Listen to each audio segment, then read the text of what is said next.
Bien, a continuación vamos a presentarle algunos comentarios sobre el libro de Mario Bunge de la investigación científica, específicamente del capítulo 6 que nos habla de la ley científica. Una ley científica es una hipótesis de una determinada clase a investigar. Es una hipótesis confirmada de lo que se supone se va a reflejar un esquema, teniendo un esquema objetivo, teniendo también en cuenta que el objetivo de la investigación científica es el descubrimiento de nuevos esquemas o estructuras. Mario Bunge nos señala de que la ley va a condensar nuestros conocimientos de lo actual con lo posible. Es probable que ninguna cosa o ningún acontecimiento va a ser idéntico o va a permanecer idéntico en todos los aspectos o en todos los detalles para siempre. Nos señala de que el cambio y la variedad se van a penetrar en todo el mundo. Eso quiere decir de que el cambio se debe a la variedad y la variedad simplemente es el resultado del cambio. Es por eso de que la identidad entre todos los aspectos, entre cosas existentes o sucesivas, siempre va a ser una hipótesis simplificadora. Y esta hipótesis simplificadora, sin esta hipótesis no sería posible la ciencia. Nos señala de que si dos objetos reales son exactamente iguales o no parecen cambiar o simplemente no están ni siquiera a punto de cambiar, se va a suponer que es una apariencia falsa. Es por eso que la identidad descrita no es una cosa del mundo real, sino es una identidad parcial. En el mundo real, solamente van a admitir una identidad parcial, en la que esta identidad parcial es la base de las clasificaciones, las generalizaciones y las leyes, que van a expresar los esquemas, las estructuras o las invariantes de las cosas o acontecimientos. Nos señala de que va a tener una identidad parcial y una identidad aproximada. Una identidad parcial que es un respecto a menos, es decir, dado dos objetos,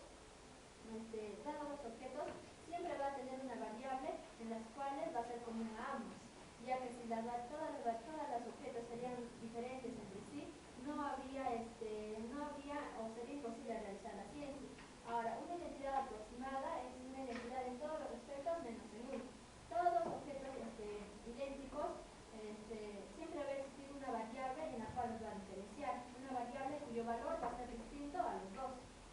Esto hace o mueve al científico a que haga una búsqueda de la diversidad bajo la identidad aparente.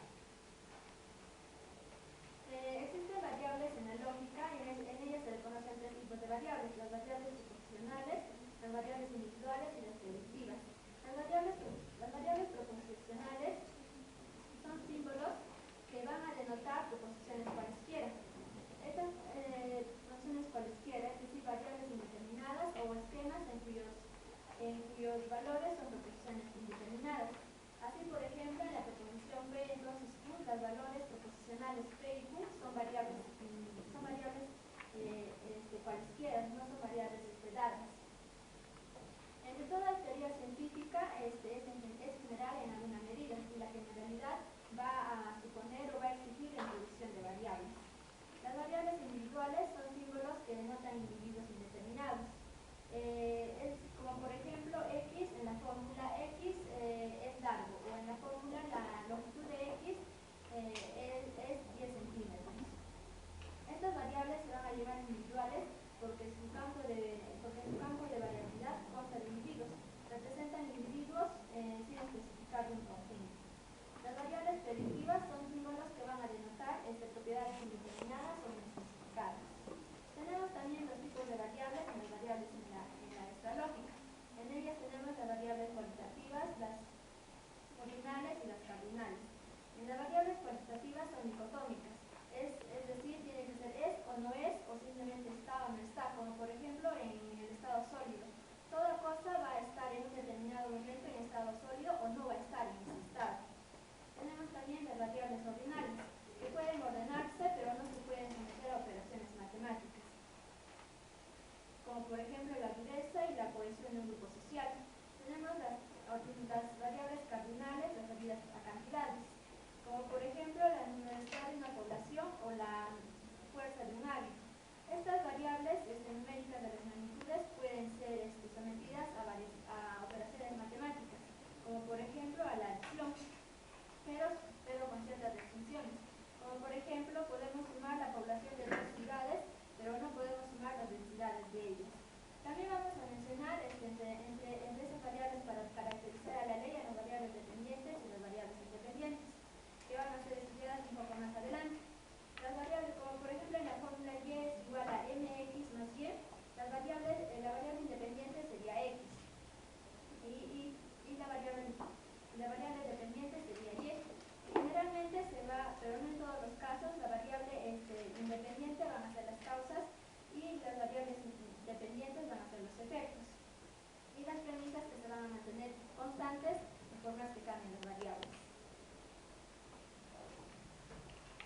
Pasemos al segundo subtema, lo que es la búsqueda de la ley.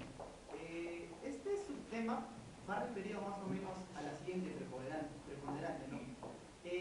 ¿Cómo buscar algo si no sabemos qué estamos buscando ni cómo lo estamos buscando? Es así que el doctor Bunge desarrolla este capítulo, ¿no? La búsqueda de la ley. Bien, vamos a partir de un concepto de qué es ley científica o un enunciado legaliforme. Ley científica es una hipótesis confirmada que afirma una relación constante entre una o más variables, entre dos o más variables, perdón. Bien, encontramos tres puntos principales, lo que son variables, una hipótesis, a lo cual vamos a llamar sistema hipotético o estructura hipotética, y lo que es una ley científica. Bien, al constituir nuestras variables, al encontrar estas variables, vamos a formar lo que es un cuerpo hipotético. Y este cuerpo hipotético, al ser confirmado o contrastado, se va a convertir en una ley científica. Bien, entonces pasemos a hablar de lo que son las variables. Nos dice que las variables van a depender de cómo conceptuemos el tema, si va a ser general o específico. Una vez que tengamos esto, vamos a proceder a discernir en dos tipos de variables, las que tengan independencia recíproca y las recíprocamente relevantes. Nos dice que una variable es independientemente recíproca cuando un cambio en los valores de una variable no constituye un cambio en los valores de la otra. Por el contrario, en los recíprocamente relevantes, un cambio en los valores de una variable constituye un cambio en los valores de la otra. Vamos a dar un ejemplo para que esto quede más claro. Por ejemplo, la aceleración de un cuerpo en caída libre. Al buscar estas variables en este tema podemos encontrar las siguientes, las que son gravedad, masa, también podemos encontrar precio, podríamos encontrar tiempo, valor estético u color. De estas 6 variables podemos distinguir tres. Por ejemplo, tenemos masa, gravedad y tiempo que van a ser recíprocamente relevantes. Y lo que es color, el precio y el valor estético, que son independientemente recíprocos. Por lo que vemos en estos dos tipos, el que nos va a interesar son los recíprocamente relevantes. Es así que estos se van a dividir en dos, favorables o desfavorables. Los favorables, por ejemplo, podríamos decir que el rearme es favorable a la atención mundial. Y uno desfavorable podría decir que la edad avanzada es desfavorablemente relevante para el metabolismo humano. Bien, una vez que tenemos identificadas nuestras variables, vamos a constituir una relación en sentido general. En este caso va a ser la hipótesis de correlación. Bien, esta hipótesis de correlación se va a someter a contrastación, y a lo cual se va a hallar una ley científica o un enunciado legaliforme, como les digo. El doctor Bunge explica que esto simplemente es como una guía para que nosotros podamos llegar a un enunciado legaliforme.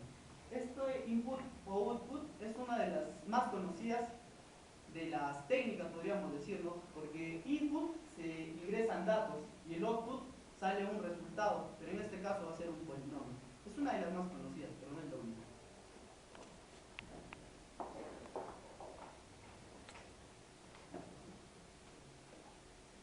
Yo les voy a hablar de las clases de leyes.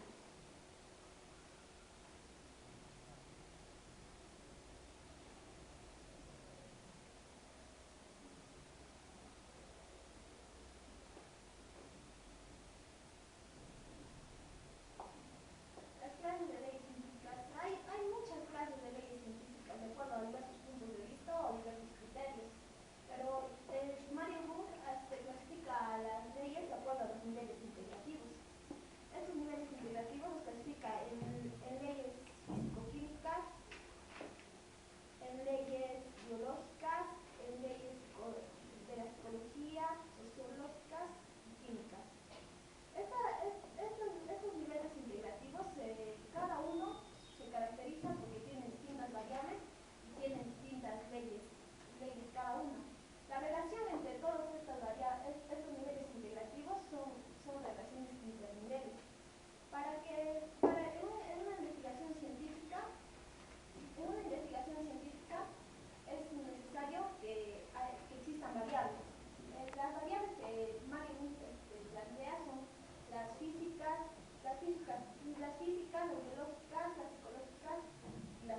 átomos de hidrógeno y uno de oxígeno. También incluye a la ley geológica.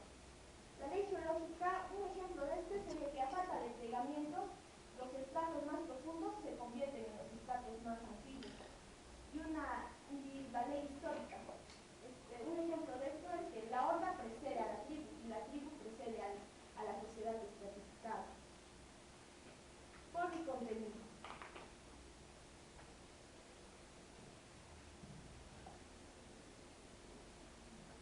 La forma y contenido. Para que una hipótesis sea ley, el único requisito que se pide es que sea general, ya sea con algún respecto en alguna medida. Y se pide que en alguno de sus enunciados por lo menos exista un prefijo que diga para la mayoría de, para casi todo o para todo. Para la mayoría de y para casi todo forma un formato legaliforme o un enunciado legaliforme, o sea, no universales, cuasi universales. Por ejemplo, las leyes estadísticas. Dentro de las leyes estadísticas hay enunciados estadísticos y enunciados probabilísticos. Los enunciados estadísticos son no teóricos o semiteóricos, mientras que los probabilísticos son teóricos. Y también, para todo es universal, pero necesita de dos condiciones. Tiene que ser suficiente y necesario. Pero se puede dar el caso de que se dé en un solo individuo. Cuando es en un solo individuo, el cuantificador puede ser restringido o no restringido, tácito o explícito. Pero esto solo se da cuando es particular, no tiene que ser general, si no, no se puede. Bien, ahora comencemos hablando acerca de algunos conceptos que Mario Bunge nos da a conocer en su libro de la investigación científica. Bien, acá a una primera lectura del libro de Mario Bunge es un poco difícil entender los conceptos que nos plasman como fórmula metanomológica, regla fundamentada, fórmula legaliforme y entre otros conceptos. Pero veamos acá. Primero veamos qué es una ley. Bien, la ley es la constante relación que existe en la naturaleza. O sea, supongamos, la ley existe en la naturaleza, está en la naturaleza, nosotros la tenemos que buscar en la naturaleza. Supongamos, yo veo, ¿no?, por el fenómeno que digo, todos los perros nacen con rabo. Pues es una ley. ¿Por qué? Porque se encuentra en la naturaleza. En la naturaleza encontramos que todos los perros nacen con rabo. Pero veamos más adelante. Mira, la ley, Mario Bunge nos trata de decir, nos da un concepto de ley como ley objetiva. Veamos acá, la ley objetiva. Veamos qué es una fórmula legaliforme. Es una fórmula que nos dice que intenta reproducir lo que lo llama ley. O sea, ¿qué quiere decir una fórmula legaliforme?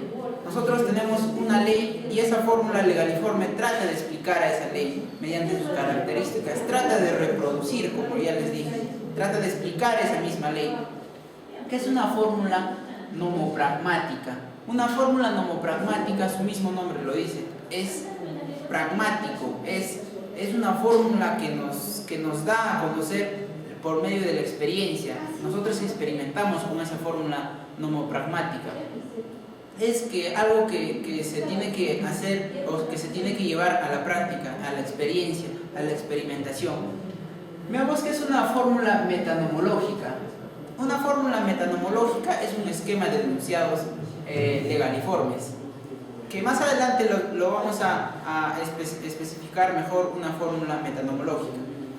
¿Y qué es una regla fundamentada? Nos habla de una regla fundamentada, que esta regla fundamentada nos va a permitir conseguir un objetivo predeterminado. O sea, esta regla fundamentada nos dice, tú haces esto, pero vas a conseguir esto. Nos da un objetivo predeterminado. Bien, son estos 4 conceptos que Mario Bunge nos habla. Una fórmula legaliforme, una fórmula metanomológica, una regla fundamentada y una fórmula nomopragmática. Eso nos habla acerca de la ley, unos conceptos generales que debemos tener en cuenta para recién conocer una ley. Bien, como ya les decía, la ley existe las relaciones constantes que están en la naturaleza. O sea, la ley se encuentra en la naturaleza. Nosotros la ley no lo creamos, la ley lo buscamos. La ley está en medio de la naturaleza. Nosotros tenemos que buscar, mediante la investigación, nosotros encontramos las leyes. Como bien acá les menciono, la ley son las relaciones constantes que existen en la naturaleza. Esa es una ley científica. Ahora, hablemos un poco más sobre la fórmula legaliforme. La fórmula legaliforme, como bien ya les decía, que trata de explicar a una ley objetiva, a una ley científica. Veamos, como ya bien les decía, que da a conocer, designa una proposición o función proposicional acerca de la ley. Trata de explicar la misma ley, esta fórmula legaliforme. Como bien ya les decía, la fórmula nomopragmática es una fórmula que como ya bien les decía, es mediante la experimentación. Supongamos el ejemplo, ¿no? Que yo tengo un cuerpo, si se deja caer este cuerpo sin sostén, o si se deja sin sostén este cuerpo, se le verá caer hacia la superficie de la tierra. Este es un ejemplo muy práctico. Si nosotros vemos acá, si se deja, el término dejar es mediante la experimentación. Yo dejo este cuerpo, yo dejo caer este cuerpo y se le verá. Son términos que es una fórmula que nos va a llevar a la experimentación. La fórmula metanomológica. Como ya bien les decía, esto trata de expresar rasgos, características de la misma ley, que más adelante les vamos a explicar mucho mejor. Y la regla fundamentada, que nos trata de dar a conocer y para llegar a ciertos objetivos predispuestos. Como acá bien les digo, un ejemplo, para evitar que se oxide el hierro es necesario dejarlo seco. Pues es una fórmula que nos consigue un objetivo predeterminado, que el hierro no se oxide. Por lo tanto, hay que dejarlo seco. Como bien les decía, las fórmulas se inventan, las leyes se descubren, las leyes están en la naturaleza. Nosotros, mediante la investigación, encontramos esas leyes mediante esos fenómenos que están en la naturaleza. El ejemplo que les daba, que yo digo, todos los perros nacen con rabo, pues es una ley, ¿no?, que se da en la naturaleza. Pero ahora me dirán, eso no es una ley. Claro, o sea, está intentando dar a conocer ciertos fenómenos de la ley, o sea, ciertos fenómenos de la naturaleza. Ahora vamos a explicar acerca de leyes de leyes. Mario Bunge, para poder explicar este capítulo, nos da un ejemplo. Vamos a considerar una posible formulación del principio de covariación, que en este caso va a ser esto, que las leyes físicas básicas son invariantes respecto de las transformaciones de las coordenadas, donde diremos que para llegar a ser una ley debe cumplir tres principios básicos, que van a ser: el primero es que el principio es general, y porque se refiere a toda fórmula legaliforme básica, es decir, que el primer principio que debe cumplir para llegar a ser ley es que debe ser legaliforme. Es decir, debe someterse a leyes legaliformes de nivel superior. El segundo principio va a ser que este principio quede efectivamente satisfecho por cierto número de fórmulas legaliformes, es decir, que cumple un fundamento normativo. Las leyes de leyes se fundamentan en la ley legaliforme. El tercero es que el principio no es una proporción suelta, sino que está inmerso en teorías relativistas, es decir, que está inmerso en la realidad en sí. Cumple el papel de superpostulado, es decir, como presencia objetiva, como un análisis de la realidad en sí. Así vamos a llegar a descubrir una ley legaliforme como una ley de ley que va a cumplir la satisfacción, es decir, que una fórmula de importante nivel.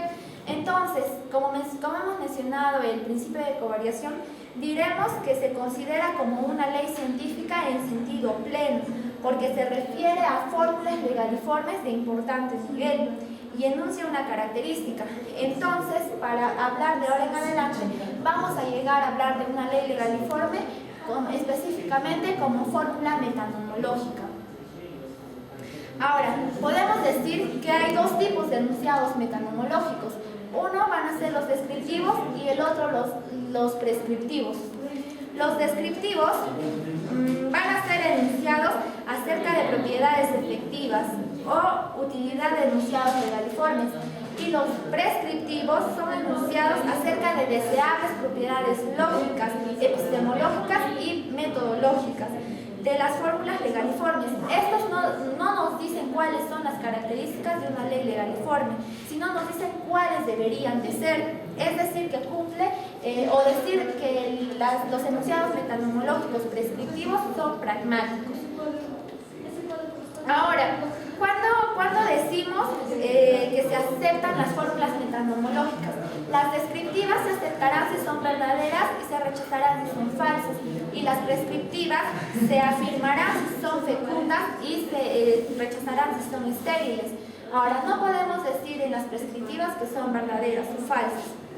Dentro de las descriptivas vamos a encontrar dos niveles, que van a ser las analíticas y las sintéticas.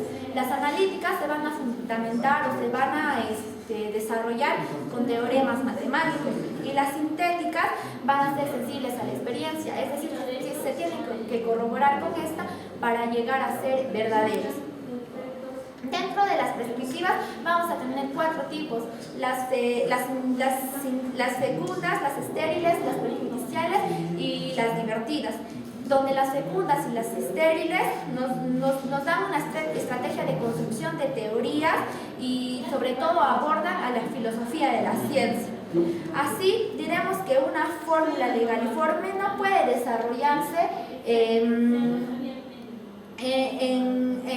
al azar, sino que estas van a estar sometidas a leyes del nivel superior, que en este caso van a ser las fórmulas metanomológicas, y estas parcialmente van a estar incluidas en la metaciencia. Ahora vamos a pasar a hablar acerca de la regla de la ley, donde nos va a mencionar acerca de los hechos, ¿no? Que todo acontecimiento satisface un conjunto de leyes, y donde nos menciona que las leyes hechas por el hombre, solo las leyes hechas por el hombre pueden violarse, mientras que las leyes legaliformes o los enunciados legaliformes no se violan, sino se refutan. Ahora, acá todo acontecimiento que está en la realidad va a cumplir un conjunto de leyes para poder llegar a ser ley. Así va a cumplir específicamente con el principio de legalidad. Ahora, vamos a tener acerca del nacimiento de nuevas leyes. ¿Cuándo nacen nuevas leyes? Específicamente nacen cuando se dan tres aspectos: por número, por disposición o por cualidad. Así vamos a tener una nueva ley, ya sea esta aceptada o rechazada. Ahora, vamos a mencionar acerca del principio de legalidad. El principio de legalidad es una hipótesis, no es una hipótesis científica, tampoco es metacientífica. Vamos a decir que el principio de legalidad es un principio ontológico que va a estar confirmado sobre la investigación científica y presupuestado por eso. Bien, como ya bien les decía, las fórmulas se inventan, las leyes se descubren. Las leyes se encuentran en la naturaleza, están en medio de la naturaleza. El ejemplo que les daba, que todos los perros nacen con rabo, es una ley. Bueno, no es exactamente una ley, pero trata de explicar ciertos fenómenos que existen en la naturaleza. Abstrae una ley que tiene abstrae ciertas variables de la naturaleza. Hablemos un poco más acerca de las fórmulas legaliformes. Como bien les decía, las leyes son reconstrucciones conceptuales acerca de la ley. Ahora, vean, tienen un dominio de validez limitado. ¿Por qué un dominio de validez limitado? Porque la misma ley no abarca todo en conjunto la naturaleza. La misma ley abarca solo una cierta cantidad de variables. El ejemplo que les daba, que todos los perros nacen con rabo, abarca cierta característica de la naturaleza. No abarca todo en general, abarca solo ciertas cosas. Por eso se dice que posee un dominio de validez limitado. Es limitado esa ley, a menos que sea una ley que se convierta en teoría y pueda abarcar una gran cantidad de variables. Ahora, mediante la investigación científica, ¿qué buscamos? Buscamos nuevos problemas. Ahora, estos problemas van a llegarse a formular leyes, y estas leyes se van a convertir en teorías. Mediante esta búsqueda constante de leyes, mediante las anteriores leyes que ya habíamos encontrado y que vamos a seguir encontrando muchos más problemas en la investigación. Ahora, yo les hago la pregunta, ¿una fórmula legaliforme es una ley objetiva? La respuesta es no, muchachos. Una fórmula legaliforme no es una ley objetiva. Fórmula legaliforme trata de explicar la ley, como ya bien les decía, trata de explicar la ley. Una fórmula legaliforme no es una ley objetiva. Ahora, esta fórmula legaliforme correlata una cierta cantidad de variables, como ya les decía, cierta cantidad de variables limitadamente. Ahora, si nosotros nos ponemos a pensar a los gorriones que si ustedes lo vieron, los gorriones en los árboles, son como que se mueven los gorriones, son un poco agitados los gorriones. Ustedes dirán, sacan un conocimiento, ¿no? Yo digo, los gorriones son muy agitados, es un conocimiento común, es un conocimiento que por mi propia experiencia, la que yo vi, son generalizaciones empíricas. O sea, empíricamente yo por la observación lo vi a los gorriones que se mueven, ¿no? Que son muy agitados. Esto es un conocimiento común, son características del sentido común de mi propia persona, son acontecimientos de la vida cotidiana que se da, que yo mediante la observación o la experimentación, es un conocimiento común. Ahora, este conocimiento común, para que sea una ley, ¿qué debe de hacerse? Este conocimiento común, para que trate de llegar a ser una ley, deben teorizarse o sistematizarse, lo que acá vemos. Ahora, pero ¿qué es teorizarse o sistematizarse? Veamos. Un conocimiento común, para que sea una ley, necesita teorizarse, necesita investigar mucho más para que llegue a ser una ley. Ahora, pero ¿para qué? ¿Para qué quiero que el conocimiento común sea una ley? ¿Por qué? Y busco a conseguir una ley. ¿Por qué? Porque ese conocimiento común yo necesito fundamentarlo mediante mi hipótesis. Puedo decir que esos gorriones que son tan agitados, diría que los gorriones de la ciudad de Lima son muy agitados porque al momento de que ellos son agitados predicen el terremoto. Es una hipótesis mía, es un conocimiento común que yo tengo. Puedo decir, ahora, pero esto para que sea ley tengo que fundamentarla. Si nosotros llegamos a fundamentar, esta hipótesis llegamos a fundamentar, podemos conseguir a que este conocimiento común sea una ley. Ahora, también este conocimiento común, para que trate de llegar a ser una ley, necesita la contrastación, contrastar con la experiencia, ver, observar, experimentar ese hecho, esa hipótesis que yo tengo, debo de contrastarla con la realidad mediante la experimentación. Eso es lo que nos habla pues Mario Bunge en su libro de la investigación científica, que todo debemos experimentarlo, debemos de dar a conocer mediante la práctica. Y ahora, pero ¿por qué? ¿Por qué yo necesito que mi conocimiento común sea una ley? Porque para mí es necesario, tal vez para la sociedad pueda ser necesario. Por eso es lo que trato de teorizarla o sistematizarla, ese conocimiento común que yo tengo. Ahora, ¿qué cosas yo llego a conocer cuando hago de teorizar o fundamentar ese conocimiento común? Trato de predecir algunos acontecimientos futuros mediante esa hipótesis que yo decía, que los gorriones son tan agitados porque predicen los terremotos, no puedo decir, es mi hipótesis. Es para mí, yo estoy prediciendo, me estoy dando a conocer, tratar de conocer el futuro, ¿no? Son predicciones que yo mismo me puedo hacer con eso. Veamos, este es un gráfico que en el libro de Mario Bunge nos explica cómo un conocimiento común va a llegar a teorizarse para tal vez llegar a leyes primarias, leyes secundarias y así tal vez llegar a ser una ley. ¿Cómo empieza para formarse una ley? Mediante acá los datos que yo les decía que es un conocimiento común, las variables que aquí tenemos. Es un conocimiento común que va mediante la inducción. Mediante la inducción nosotros llegamos a una generalización empírica, que son los conocimientos comunes, ¿no? Es mi actividad cotidiana que yo pueda tener. Ahora, esta generalización empírica necesita teorizarse para que sea una ley de nivel alto o de nivel bajo. Pues bueno, así va a pasar mediante este proceso y de ahí vamos a deducir y para tal vez llegar a una conclusión o a una ley. Y esto pues hay que tratarlo de contrastar en la realidad mediante la experimentación, mediante la práctica. Y pues algunos datos, algunos hechos no observados que no van a ir en mi hipótesis y algunos hechos que sí deberían ir en mi hipótesis, que yo tengo que contrastarlos, que yo tengo que demostrarles esa hipótesis. Así es el proceso en que un conocimiento común trata de llegar a ser una ley, trata de teorizarse, de mejorarse ese conocimiento fundamental.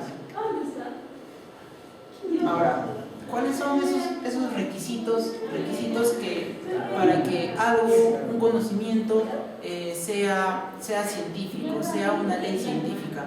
Mario Bunge nos habla de 3 requisitos básicos que debemos tener en cuenta, que es la generalidad auténtica. ¿Qué es eso? La generalidad auténtica nos trata de decir que es algo propio de una persona que se formula un problema, ¿no? Es algo auténtico, es algo mío, es propio, que yo trato de explicar, que trato de fundamentar mediante las hipótesis que tengo y pues estas tratar de llegar a ser unas leyes. Bueno, otra de la segunda característica para que se considere ley científica, como ya bien les decía, es la corroboración empírica. Mediante la experimentación que nosotros vemos acá, a un científico, suponiendo que tiene una hipótesis, que trata de buscar algo, está experimentando, está contrastando con la realidad mediante su experimentación que tiene. Y lo último, que sea sistemático. ¿Qué es sistemático, Eric? Sistemático Mario Bunge nos trata de explicar lo sistemático, que tiene que consistir en varias fases, que tiene ciertos pasos para que tú puedas formular una ley mediante ese conocimiento científico. Lo sistemático está bien organizado, está bien sistematizado, como su propio su nombre lo menciona, tiene que ser sistemático. Así es que eso es lo que Mario Bunge nos trata de decir para que una ley científica se considere un conocimiento común, trate de llegar a una ley científica mediante esas cosas.